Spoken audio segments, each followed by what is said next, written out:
My name is Maya. I'm 25 years old today. My mother died having me. My father died when I was 7. He was a real estate developer, the kind of man who built things that outlasted him. He left me everything, all of it, held in a trust until I was old enough to handle it myself. He also left me his brother, Richard, and Richard's wife, Eleanor. They took me in, raised me, told everyone how generous they were, taking in a poor little orphan. For 20 years I believed them. Tonight was supposed to be the night I finally got what was mine. Instead, it was the night I found out exactly how far they'd go to make sure I never did. This is where it starts. 25 years. Can you believe that, Eleanor? I still remember her first day with us. She was so small. To Maya, the daughter we never had, who's given us so much joy. Thank you, Richard. That's sweet. To many more years together. Richard, whatever happened to that trust Dad set up? I turned 25 today. Oh, sweetheart. We handled all that years ago. Boring stuff. Don't worry your head about it, okay? Of course. I just wanted to say thank you, properly, for everything you've done with it. That's my girl. I didn't sleep that night. I sat at my desk, and I started with the one thing I actually had. The name of a law firm on an envelope. They didn't think I'd read. It took an hour to find the original trust. Another hour to find the court filing that extended their control over it. 3 years ago, quietly, without me ever knowing. The reason on paper was simple. Documented emotional instability. Evaluated and signed by a Dr. Alan Whitfield. I'd never heard that name in my life. So I looked him up. And that's when I found it.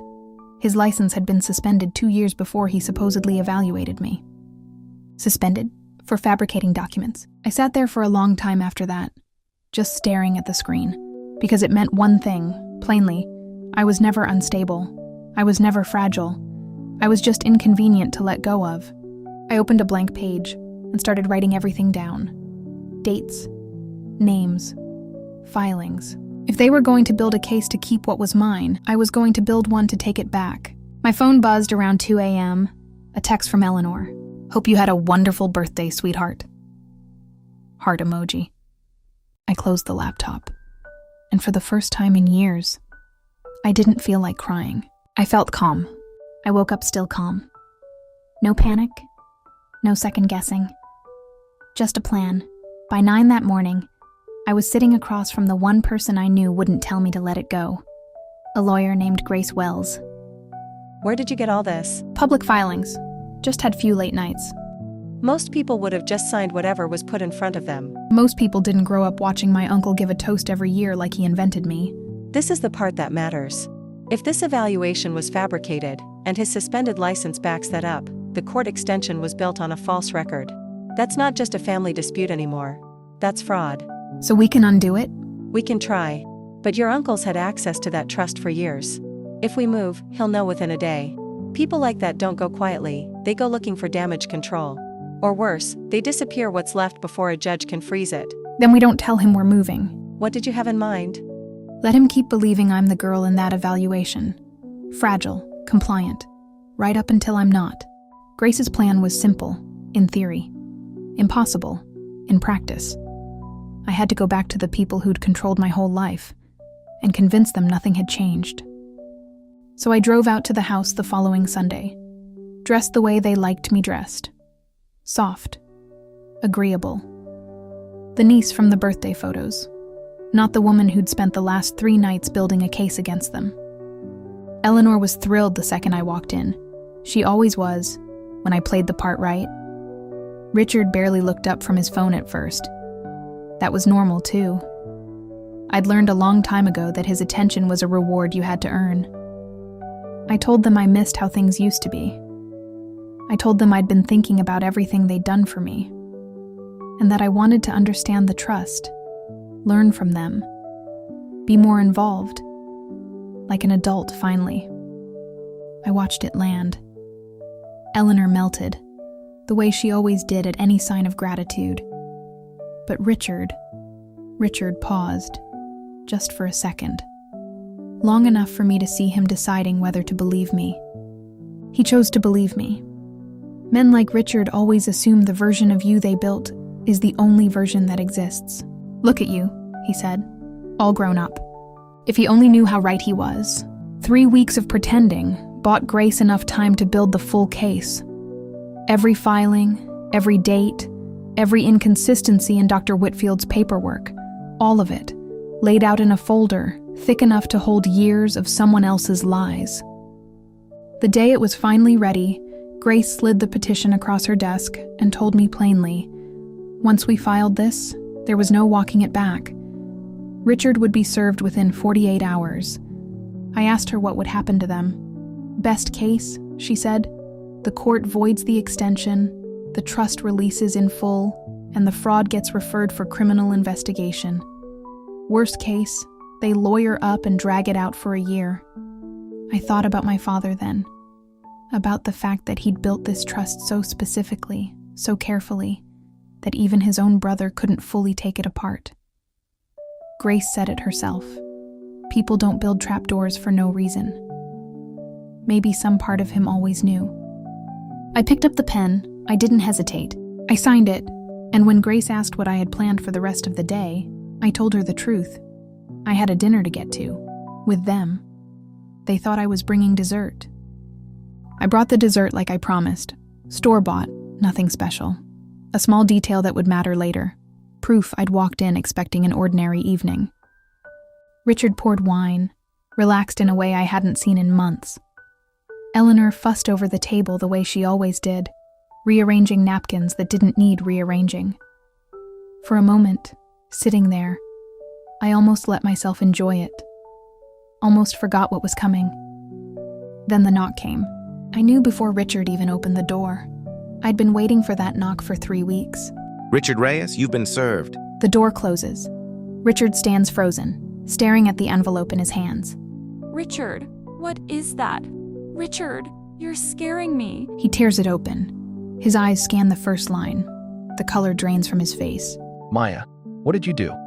I found out my father built a trust specific enough that even you couldn't fully hollow it out. And I found the doctor whose signature you forged to keep me under it. You have no idea what you're talking about. Everything in that house, every account, every decision, I made those to protect you. Dr. Whitfield's license was suspended 2 years before he supposedly evaluated me. I was never in his office, Richard. I checked, twice. Richard, is that true? Tell me that isn't true. Everything we did, the house, this life, we built that for you. You built it for me. There's a difference. And after tonight, a judge is going to see it too. I stood up and gathered my coat, unhurried. Then I said to Eleanor, the dessert's still good. You should have some. I walked out with a head up high, feeling fulfilled that I was finally standing up for what belongs to me. People always think mistreatment looks like something you can point to. A slap, a slammed door. Nobody tells you it can also look like a birthday toast, like a stack of pearls and a warm hand on your shoulder. I was 7 when my father died. I don't remember much from that year, just fragments. A funeral I was too young to understand. Being told I'd be staying with Uncle Richard and Aunt Eleanor for a little while. That little while became my whole life. They told me my parents' story so many times, in so many careful versions, that by the time I was old enough to ask real questions, I didn't know which version was true anymore. My mother died in childbirth. That part never changed. But the story of my father shifted depending on who was listening. To me, privately, he was unstable, just like you can be, sweetheart. To their friends, at dinner parties, he was a visionary we lost too soon. I didn't understand until much later that they needed both versions. The tragic version, for sympathy. The unstable version, for control. Every time I showed independence, wanting to apply to a school 2 states away, wanting a job that wasn't handed to me by one of Richard's contacts, wanting to date someone they hadn't approved of first, it got quietly, gently, reframed as a symptom. You get overwhelmed easily. Let's not make any big decisions right now. Remember what happened last time. I never remembered what happened last time. There was no last time. There was only the story of one, repeated so often I started to believe I'd simply forgotten it. When I turned 21, the age the trust was originally supposed to release to me, there was a quiet extension. I was told it was standard, precautionary, a formality, given my history. I didn't fight it. I didn't know there was anything to fight. It took me 25 years, one overheard phone call, and one opened envelope to understand what I actually was to them. Not a daughter. A dependency they'd engineered and never intended to end. So when I finally sat across from Grace with that folder, I wasn't just fighting for money. I was fighting to prove that the girl in that fabricated evaluation never existed. That I had never, not once, been unstable. I had only ever been inconvenient to let go of. The court hearing was set for a Tuesday morning. Grace warned me people like Richard sometimes don't show up to face things like this. He did anyway, in his best suit, still performing even then, right up to the end.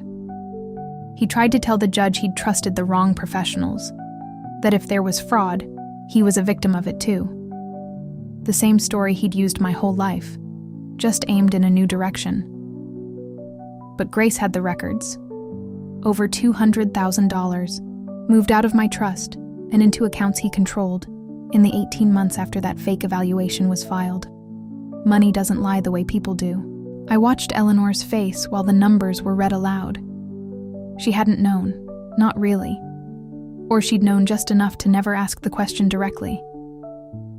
I heard her say so quietly I almost missed it, that he'd told her it was a loan, that he'd told her he'd pay it back. He never answered her. He just sat there, and for the first time in 18 years, I watched him have nothing left to perform. The judge didn't take long. The guardianship extension was voided, effective immediately. The trust, all of it, everything my father built, was released to me, and the fraud was referred out, separately, for criminal investigation. I didn't smile when I heard it. I just breathed. The first full breath I think I'd taken since I was 7 years old. They didn't take my future from me the day my father died. They took it slowly, over 18 years, one gentle lie at a time. A trust fund isn't just money. It was proof, on paper, of who I really was. Not the fragile girl in a fabricated file, but my father's daughter. Capable. Whole. Always was. Richard never went to prison. Men like him rarely do. A fine, a settlement, a quiet erasure from every board he used to sit on. But he lost the one thing he actually wanted from the start. Control. Of the money, of the story, of me. I took my father's company back the following spring. Eleanor sent one letter. I haven't opened it. I don't know if I ever will. Some people spend their whole lives being told who they are by people who benefit from the lie. I spent 18 years like that. I'm not spending the next 18 the same way.